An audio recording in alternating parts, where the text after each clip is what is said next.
Hey y'all, welcome back to Bowls with the Bard. My name is Cakes, I am your host. Today we are talking to Bella Grace Harris. Bella is a blob in the shape of a woman newly based out of Boston. In their spare time, they like to collage, lie in bed, and decorate for Halloween. Bella's bat mitzvah party was in 2009. It was at a bowling alley, and at it, she wore 3 different dresses. A few recent acting credits of Bella's include originating the role of Stacy in the premiere of Motherfucking Girl Scouts, the nurse in Romeo and Juliet, and Don Pedro in Much Ado About Nothing. Bella is here with us today to talk about how the Shakespeare theater industry can do better by Jewish communities. I am absolutely thrilled to share our conversation with you, but first, Bella and I got a little high.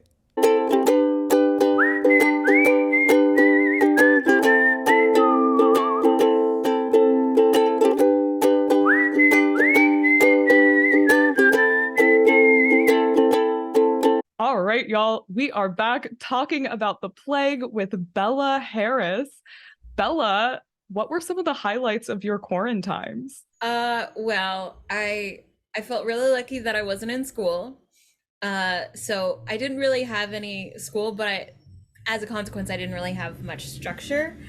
But I did get to do some cool projects every now and again.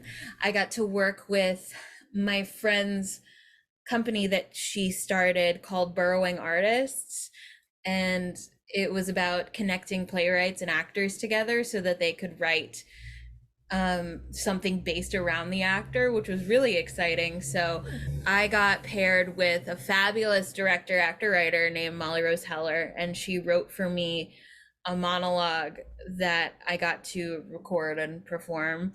That was really very much based around who I am as a person. As we just talked for a little bit, and I got to talking about my grandmother, who was an actress and a writer and star of the stage and screen and the big screen and the small screen, and was a fabulous, wonderful human. And we were very connected as like human beings. Like I was taking, when I was 16 and she was like 80 something, we were taking the same dosage of Lexapro. So if that so if that tells you anything about the chemical connection, then that's it. And she passed away on my first day of school at NYU in 2015. And so we were talking about how I I sort of came out after that. I'm queer, non-binary, blah blah blah. And we were talking about how it's weird that someone who knew me so well and like a fundamental level doesn't know these huge parts of me, or I wondering if like maybe she knew, had a feeling or anything like that. So she wrote a monologue for me about being conceptually like stuck in Poland because I was on a trip to Poland to like visit her grandparents' graves or whatever and like come out to them. But now I'm stuck in Poland because it's quarantine because there's a pandemic. Oh, wow. Yeah. And it's really cool. It's like an 8-minute monologue, but it's really great and it was really fun to do. And so I'm really proud of that work that I got to do. Wow, what a like special way to connect with the material you're getting to work on. Yeah. Like, holy cow, that sounds like such a fun opportunity. It was really fun. I'm really grateful that somehow me and Taylor ended up in the same circles so she could include me in that project. And yeah, so I did that. I did a couple of little like cabaret fundraisers. I did a play in October about a woman who had an abortion, and I was that woman. Ooh. And so that was heavy, but I did voice lessons. I did a couple of original plays, that not my original plays, but like new plays. Yeah, so that's what I did over quarantine. I also smoked a lot. Uh, Um, Ditto. A yeah, vibe. yeah. And I took care of my pet rats who I had just adopted January 2020. They passed away about 2 months ago, so I miss them very dearly. But I'm very lucky that I got them when I did because they gave me a structure to do at least. Because I was like, at least for 1 hour a day, I have to hang out with them, I have to play with them, I have to feed them, blah blah blah, and then once a week I have to clean their cage and do their laundry and whatever. But yeah, they were so special. Oh, I love that so much. I had rats growing up and they're wonderful pets. People I don't understand. They don't understand. They don't understand. Here, wait, hold on. I'm gonna show you. I have a pillow. Oh, My they're mom so cute. my mom made this for me after they passed.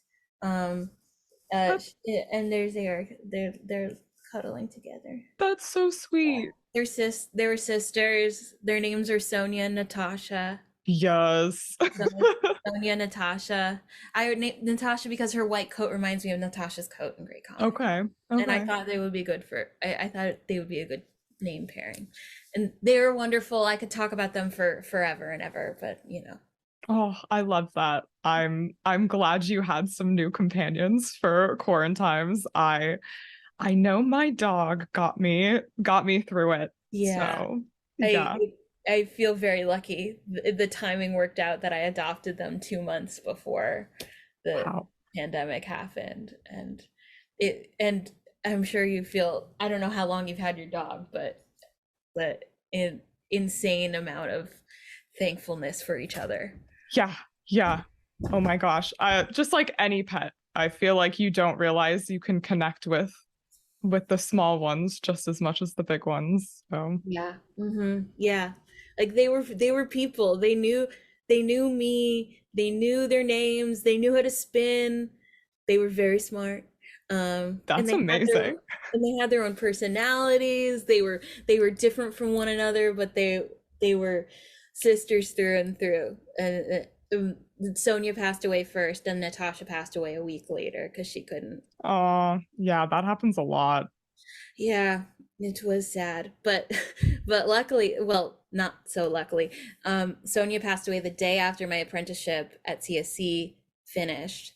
So she like knew, and I had them here. I was staying at a sublet. I wasn't staying in the dorms, and so I buried her in the backyard of my sublet, and Oh, then now like about a month and a half later, I moved back to the same neighborhood because I was in New York for a bit and now I live in Boston. I'm in Jamaica Plain. And so I got to bury Natasha's remains where I buried Sonia. that's so nice. Yeah. Oh, that's I know lovely. it doesn't matter to them. But funeral rites are for the living. They're not for the dead. Yes, I was gonna say, that's all that matters. I did read The Fault in Our Stars in 2012. I did. Didn't we all? My God. I read it multiple times. And it's still very good. I don't know why people hate on it so much. And him, I think it's because of the movie, because I think the book's great. But yeah. The movie, yeah, again, the book is great. yeah, yeah.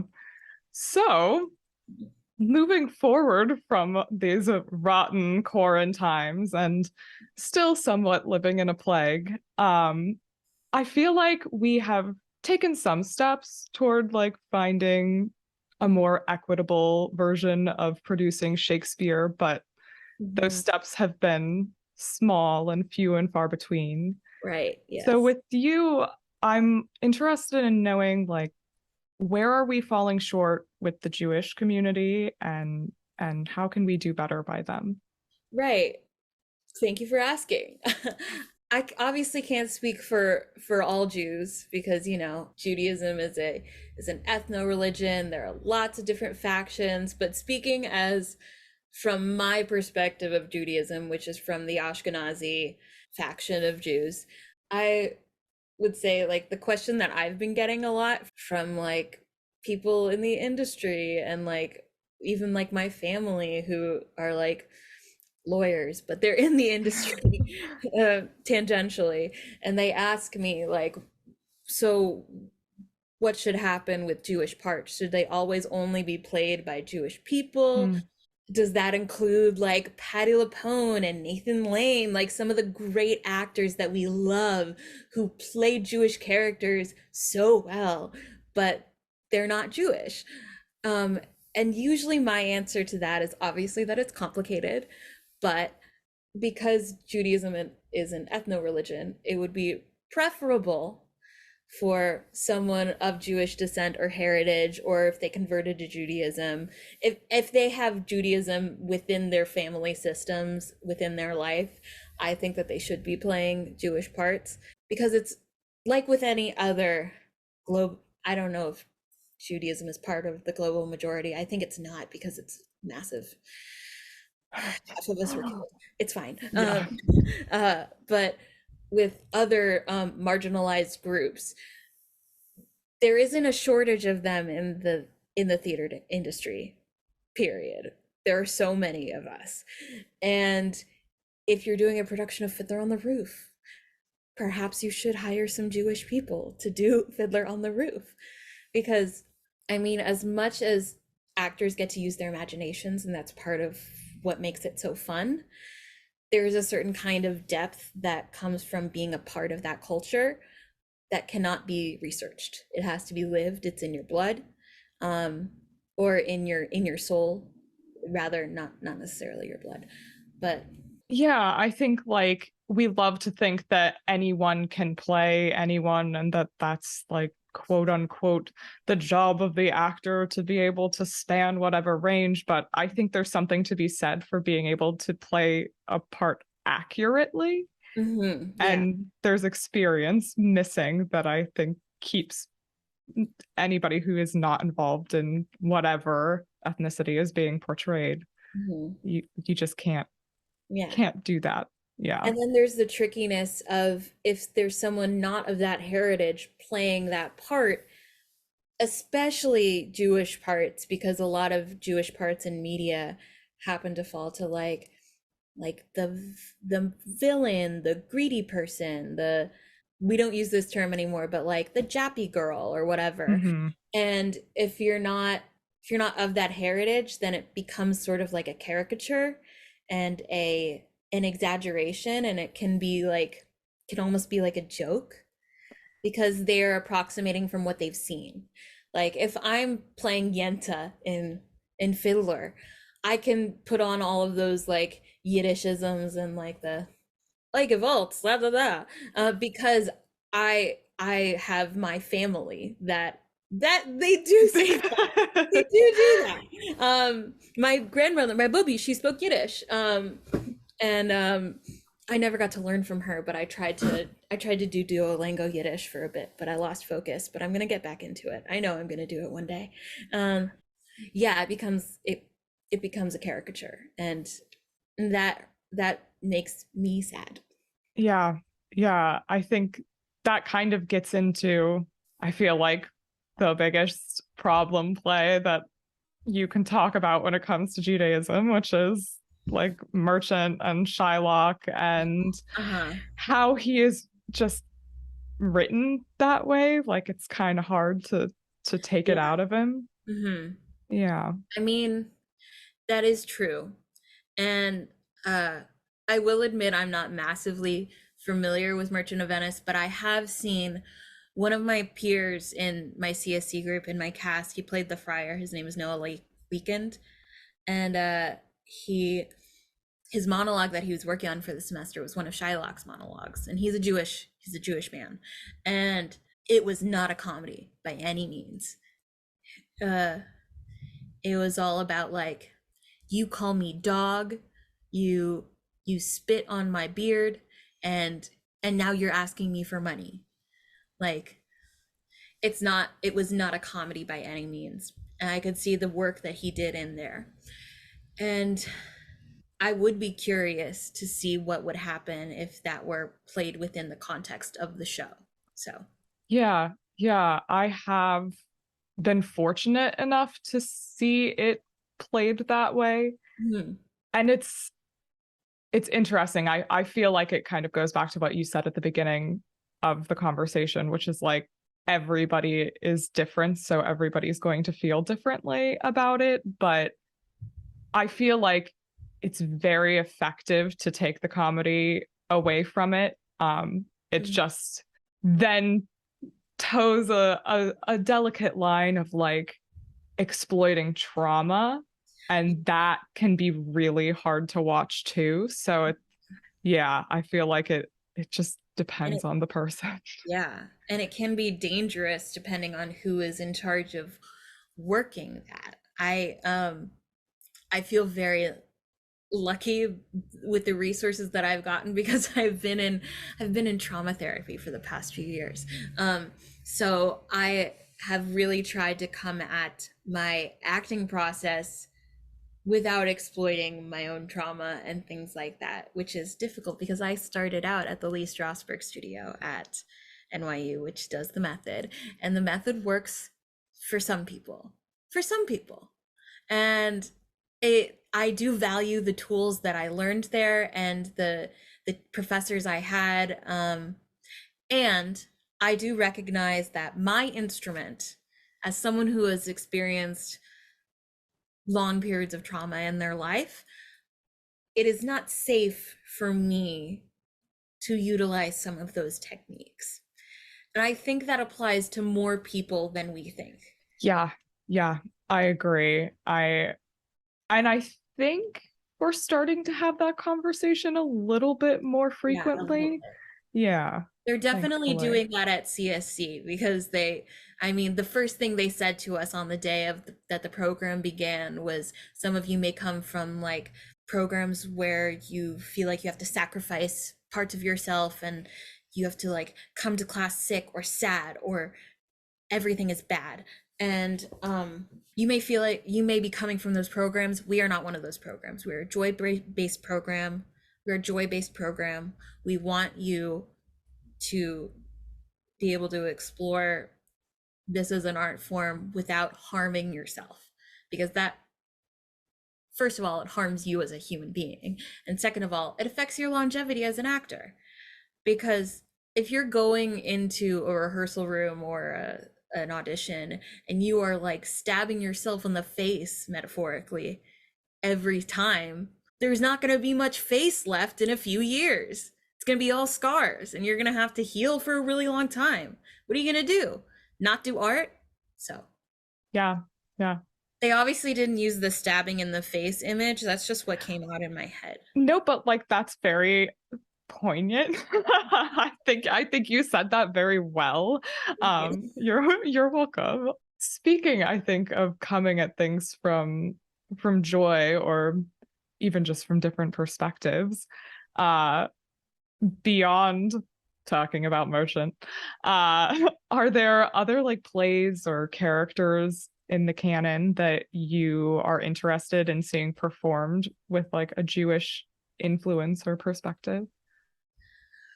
Um, you know, we were chatting about Midsummer earlier, and I feel like it would be really interesting to place Midsummer in like a shtetl Okay. and have everyone be people in the shtetl, as the papas and the mothers and the daughters. I mean the daughters and the sons. And it's I feel like that could be really interesting because also there is a big tradition of mystical thinking and magic and folk magic in Judaism, which isn't talked about very often because of the anti-Semitism we've experienced, because a lot of it is like devil worship. They have horns. They're drinking children's blood libel, and all of those are like magically inclined things.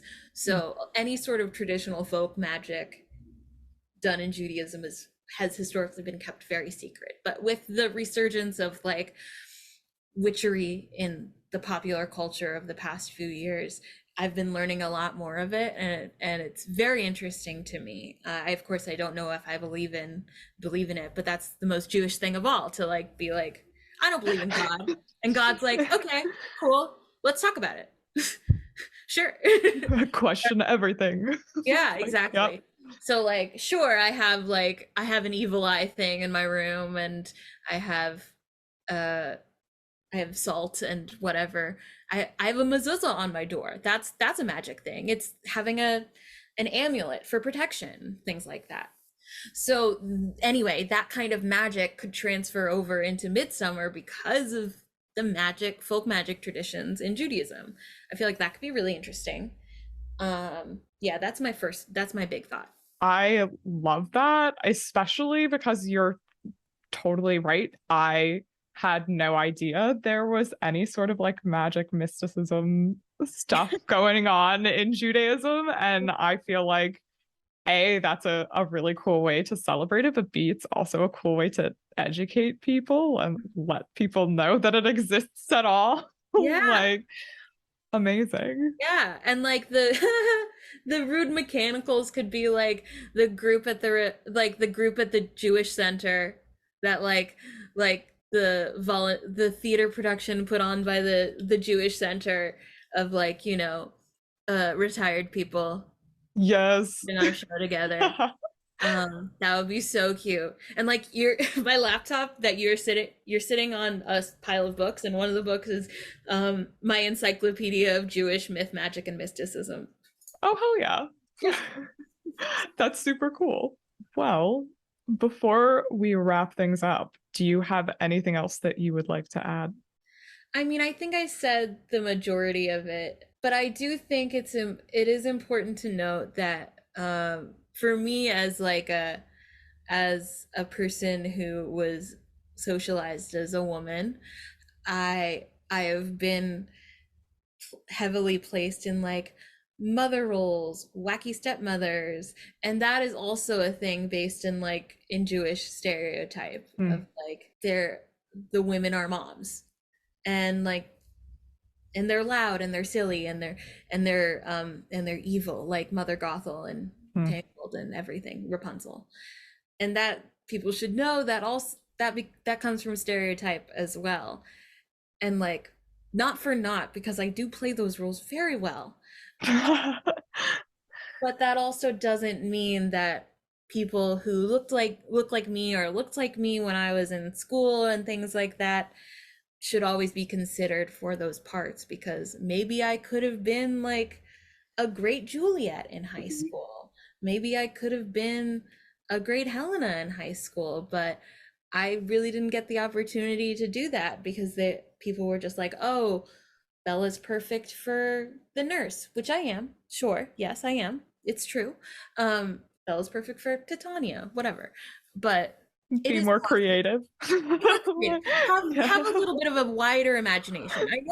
I know that we don't necessarily always have time in the theater world to have a massive imagination, especially in casting, but it's important to go to that effort now that people are pointing it out.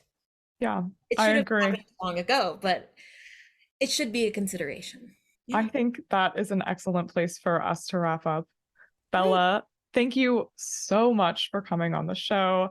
I Sure. really appreciate getting the chance to meet you through doing this. You This are was a fun. delight. Thank you. This was so fun. Of I'm really course. glad you did this.